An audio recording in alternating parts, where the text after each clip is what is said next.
Let's look at different media access control method. Another method is that controlled access. In the controlled access, the stations consult one another to find which station has the right to send. So a station cannot send unless it has been authorized by other stations. We discussed this controls access method. One is that one precondition is that each station needed to cooperate with each other as to which station has the transmission authority. So only the station that has the authorization can send out the data. There are three types of controlled method. One is that reservation. And in a reservation method, a station needs to make a reservation. Make a reservation before sending data. That's very clear, right? Okay. And the other method is that the polling. So polling works with topologies in which one device is designated as a primary station. So primary station is designated, and then the other devices are secondary stations. Okay. So for example, in this figure, you can see that um, this station, let's say that this is a primary station, and this AB is a secondary station, and then the primary station select to which station will sending the data. So for example, like a primary station ask the select function. Okay, the select function is used whenever the primary devices has something to send. So only in this case, the primary station can send. So it send select, and then it acknowledged. Okay, I will. That means that primary station want to data to station B, and then it first send out the cell select function, and then if the station B is ready to receive, then it send out the acknowledge. Then the primary station sending the data to the station B. Then if successfully receive the data, then station B send out the acknowledgement. Another scheme is that the polling function. We say this is a for function. Okay. So in this case, the primary is ready to receive data. Okay. So now this one to receive data. Then the primary ask station A, do you want to send out data? Okay, poll. So this call is for. And then if A station does not want to send out data, then it no acknowledgement. Okay, next. However, if B want to send data to primary station, and then if primary ask by sending the poll message to station B, then B send the data, and then the primary acknowledge that it received the data successfully. So this is we call that scheme polling. 342, you can see the select and the poll function in polling access method. The other method is that the token passing. As this name implies, token is passing through of the network. So any station that holding the token can have the authority to send the data. In your book, let's say page 343, in figure 1220, you can see that the logical link and physical topology in token passing access method. Um, in this case, actually, we have physical link, compose a link. Okay. Then the station with the token has the authority to sending the data.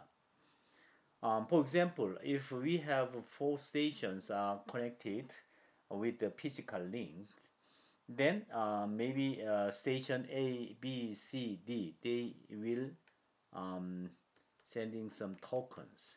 Okay, token is passing around of the network. So um, any station that hold the token can attach the data to there. Okay, it can deliver to some node. And there are two types of token passing network that is defined by the IEEE 802 project. One is that token bus, and another one is token ring. The book 34.3 and the figure 12.20 it shows first actually physical link is consists in IEEE 802.5 standard. Okay, we call this is a token link LAN standard. As you see, there are one physical link is consisted, and but in bus link they use only one bus. You know, it's a very similar as in Ethernet case. So they use here the bus only.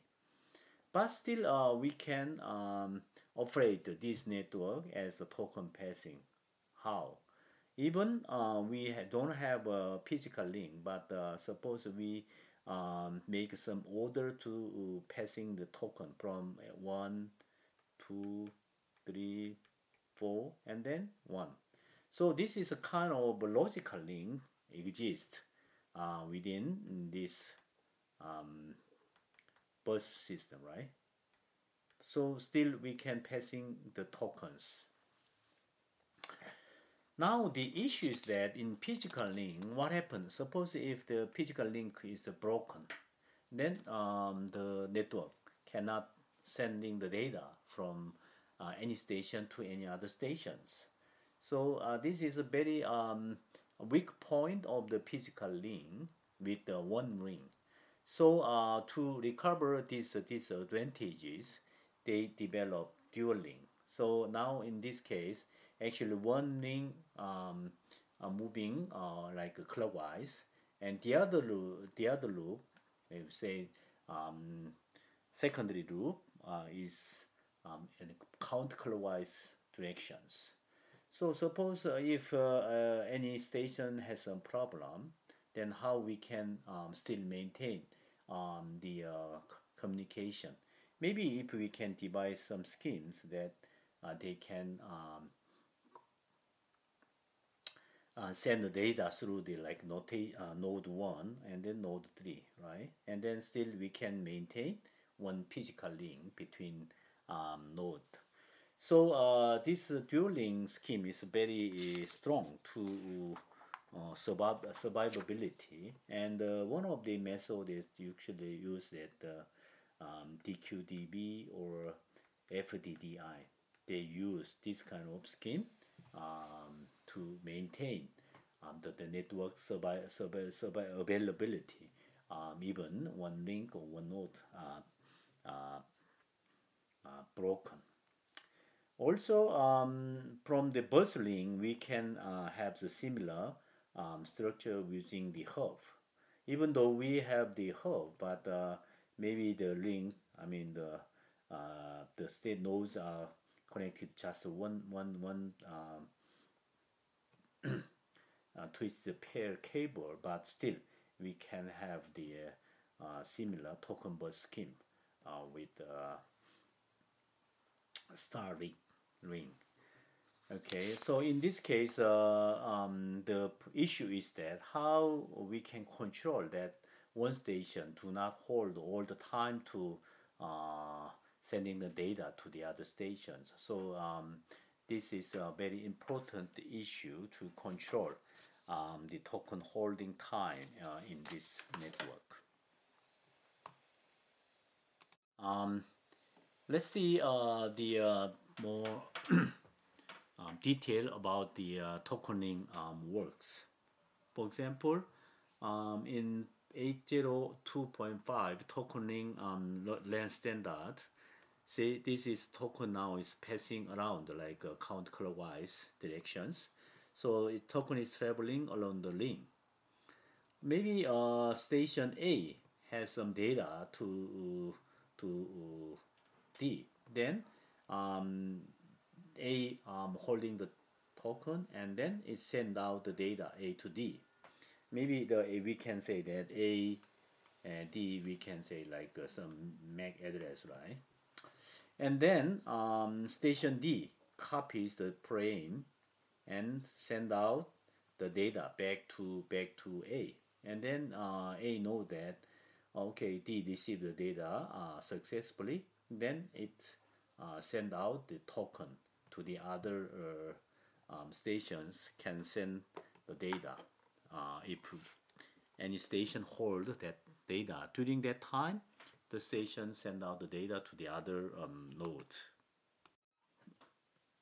Actually, there are many LAN standard, but we may compare those LAN standard according to access method and signaling method and data rate. For example, like typical Ethernet, we say that CSMA CD or 802.3, right? LAN protocol. And for the signaling method, it uses the Manchester code, and the legacy RAN speed is around 1 to 10 megabit per second. Now, actually, most bigger institutions they use the passive Ethernet. They use the same access method, but signaling methods are quite different, and the data speed, data rate is very high now. If you work at a big institution such as MOEIS, probably you have some kind of gigabit network there. But if given the gigabit Ethernet, they still use the same access method such as CSMA CD. And then the data rate 1 gigabit per second is very, very big.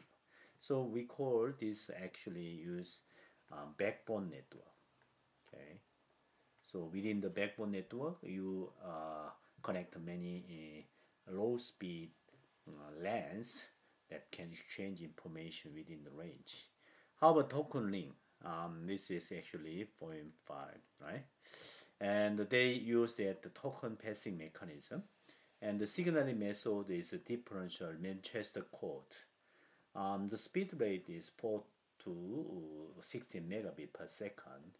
Usually, the tokening has some advantage of um, sending data within certain time range.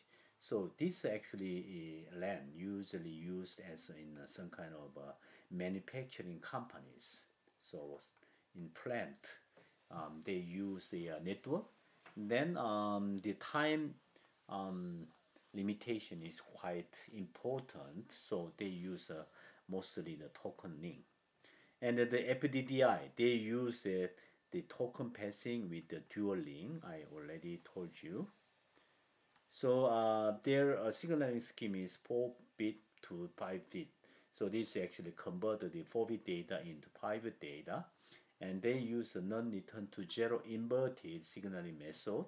So they use the high speed, like 100 megabit per second data transmission speed. About 10 years or 20 years ago, this FDDI also used as the backbone network in certain institutions, but currently actually we are more using the gigabit Ethernet as a backbone network in big institutions. Okay, now let's look at the typical LAN equipment because most of you need to train your pre-service teachers about the land management. And I found that in your curriculum, land management is a very important issue in your schools. Maybe you are heard about the hub, right?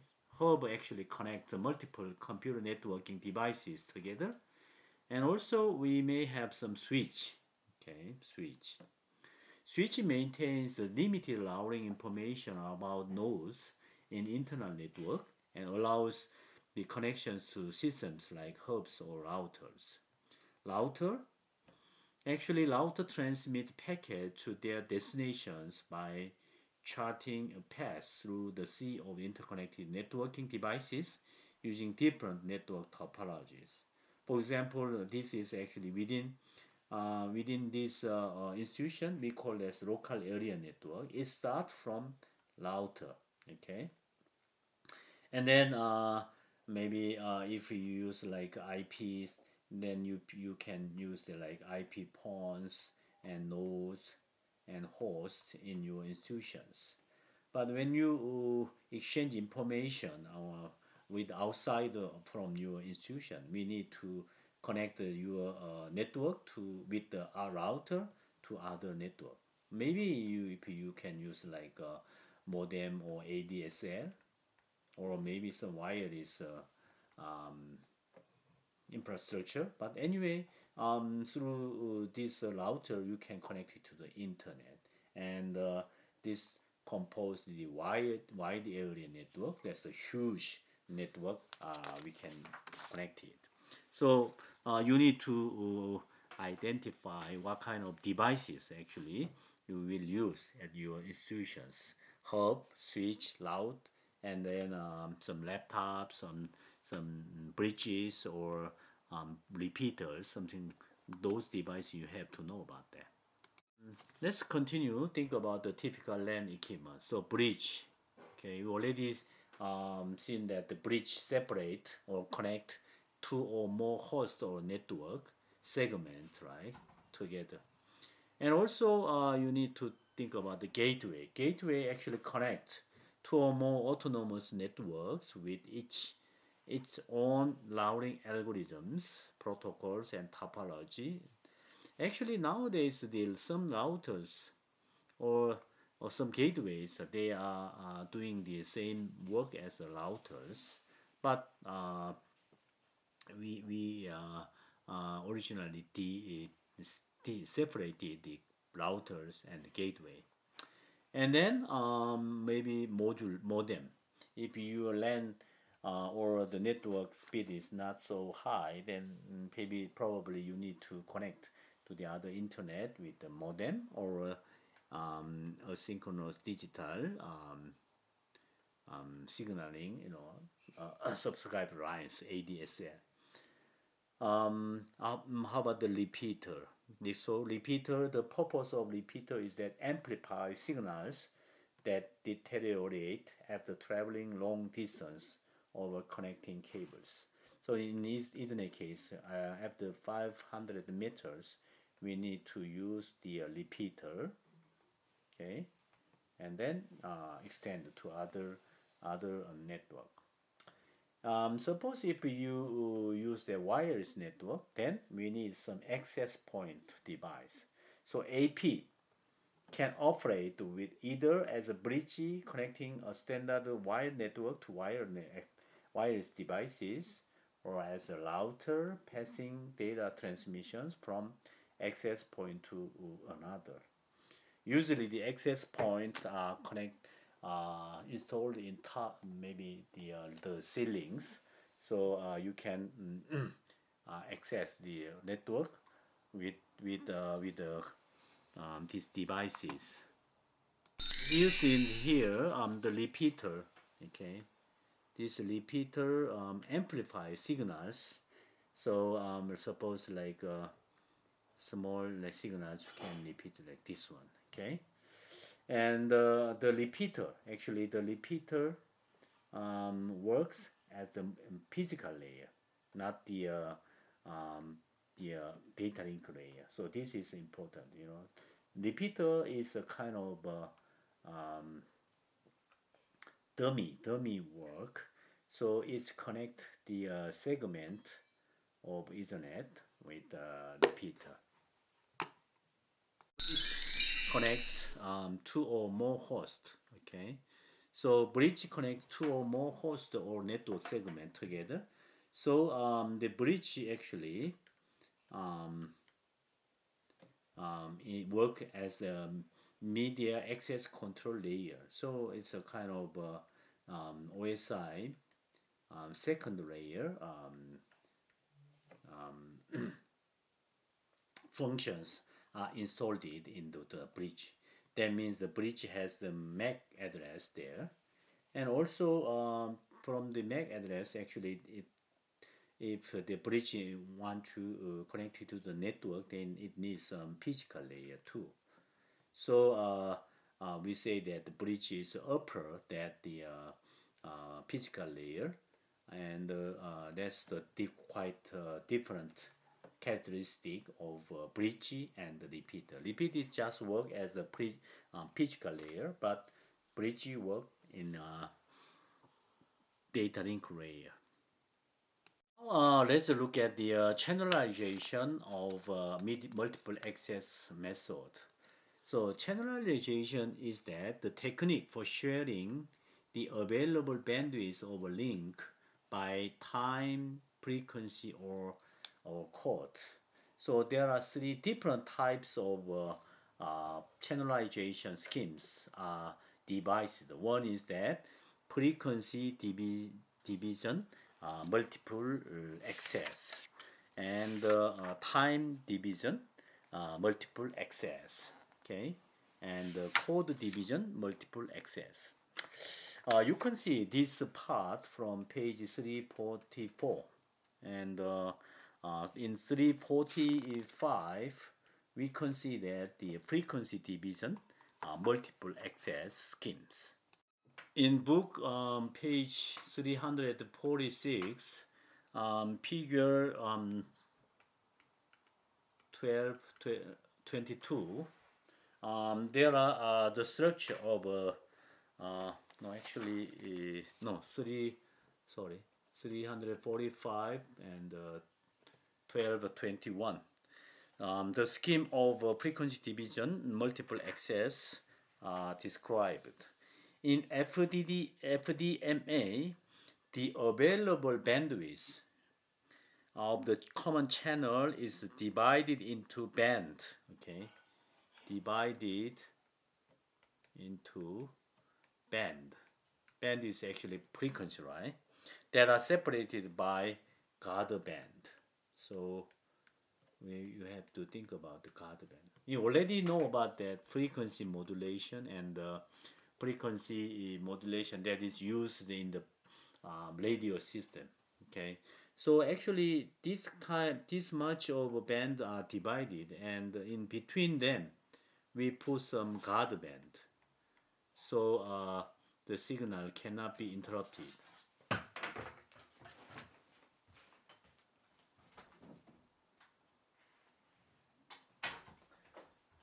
In this scheme, for example, like if there are four stations, like station 1, 2, and 3, 4 are sharing the certain bandwidth, and then the data from station 1 use only this band, okay, but the station 2 use this band, and 3 and 4. So they use four separated band to send the data.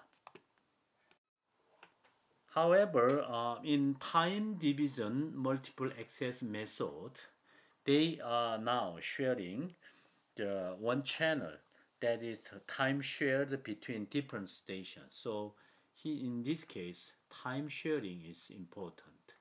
Okay. For example, this is a time now.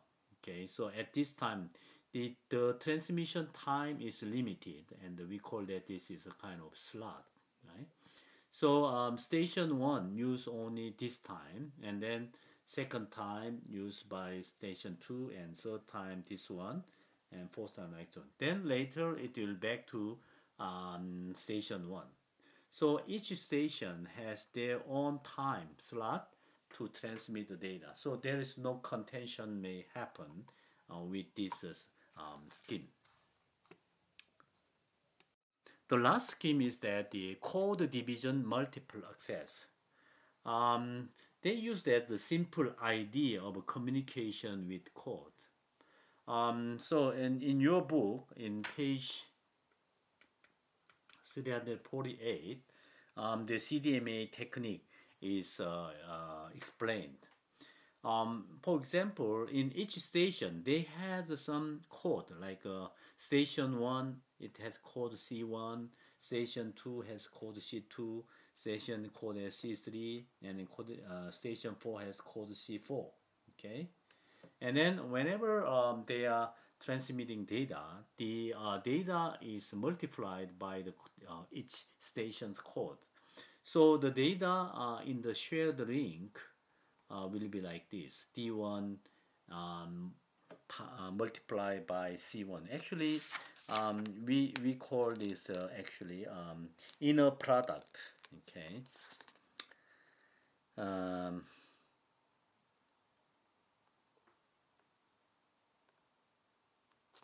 so this is actually inner product. Okay. And then D2 coded with the C2, right? Because it generated from station 2. But the station 3, it coded C3, C4.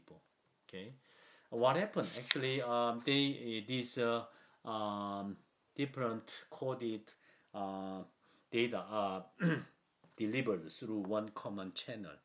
Um, the concept is that the chip sequence.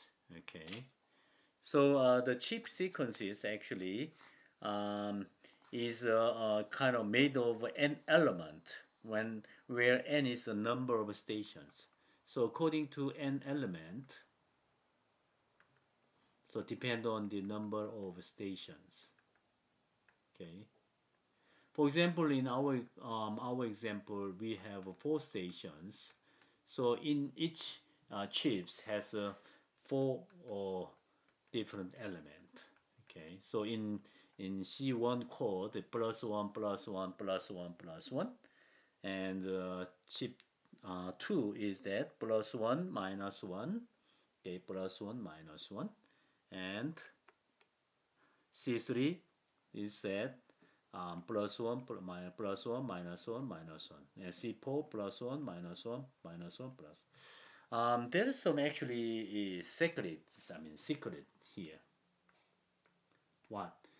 If you multiply C1 to C2, what happened? Then it like 1 minus 1 plus 1 and minus 1, it would be 0. Okay. If you multiply C2 times C4, what happened? 1 1 1 minus minus 1 plus 1 plus 1 minus 1 minus 1 minus 1 plus 1 minus, it will be 0. So each code, they are orthogonal. If these code chip sequences are productive, then um, their value will be 0. That's the secret, you know. So actually, when you product like inner product like this one is that plus 1 plus 1 plus 1 plus 1 and times plus 1 minus 1 plus 1 minus 1. Then these two values, these two values, these two values are multiplied, you know. So that's the secret. Okay. In page 308, you can see the principle of that. So using this secret, now data representation in the CDMA, so called code division multiple access. Say bit 0 will be minus 1, bit 1 as plus 1. This is a kind of bit representation, so there is no secret. All right. And the silence, if they do not have the information, this will be 0. Okay. Now Let's checking the suppose that the station 1 want to send out the bit 0, and then station 2 bit 0, and the station uh, 3 it does not want to send out data, and then station 4 want to send out the data 1. What happened? Then actually we inner product D1 times C1, D2 C2, D3 C3, D4 C3, like this one. Can you see that why how it happened? It's like a minus 1 inner product plus 1 plus 1 plus 1 plus 1, right? Then it will be change minus 1 minus 1 minus 1 minus like this. Okay, maybe you can see that, and then you can add it up this to the all these product will be added up here, then the value like this one. So actually using this one bit 0 and bit 1 0 and bit 1, and we have some data on the channel like this one. Okay, now let's look at about the signal over the channel. Okay, so like this is a cable. Okay, and the data on the channels looks like this. Okay, and then the inner product result that will be coded into the signal, and the summing value like this one. So the signal of there like something like this one, the electric, this maybe happen some kind of electric voltage patterns. Okay, then your question could be, then from this signal how we can recover the data like this one. Okay, let's look at that. Since the station 2's code is like this one. Okay, so station 2 code plus minus 1 plus 1 minus 1 like this, and then we multiply this one to this. What happened? Say this one is minus 1 plus 1 and minus 3 and minus 1 like this one, right? And times plus 1 minus 1 plus 1 minus 1, and the value would be, okay, say this one first, then plus, no, actually minus 1, and this one, no, actually minus 1, this one, sorry. Okay, this one, Sn minus 1, and then this one and this one, and then minus 3, right? And this one and this one is plus 1. So it would be this cancel out, so minus 4. And we have how many stations? We have 4 stations there. So this value is divided by 4, and this is minus 1. What does it mean? Bit 0. So actually the station 2 send the data with the bit 0, so we can recover from this signal from the channels. To generate the chip sequences, we use the while sheet tables. So the chip sequence is very important in the CDMA technique. So the chip sequence is actually basically using the while sheet table, which is a two-dimensional, okay, two-dimensional table with an equal number of rows and columns. For example, W1 is just plus 1, and then it should be two dimensions. So we represent this like W to n. So, but in this case, this is important. For example, W1 is like plus 1, and W1 bar actually is a negative of that. So, plus 1 is complement minus 1. Okay, and W2 is that W2 times 2, right? So, this W2 tables are located at the one wash table. So it composed like a plus 1 plus. This one actually copy there, right? It's one copy there.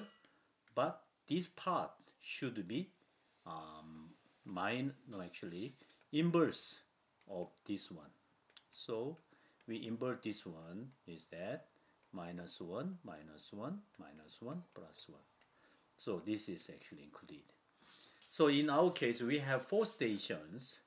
So the code, this one is a C1 code, this is a C2 code, this is a C3 code, and this is C4 code. Okay. So using these wash tables, we can generate the chip sequences. Actually, this CDMA technology is the basic technology that we are employed in smartphone systems like wide band CDMA or these typical CDMA technologies are applied to the smartphone technologies. And Korea is one of the country who commercialized the CDMA technology into the smartphone. So it is well known about the IT strengths of the world.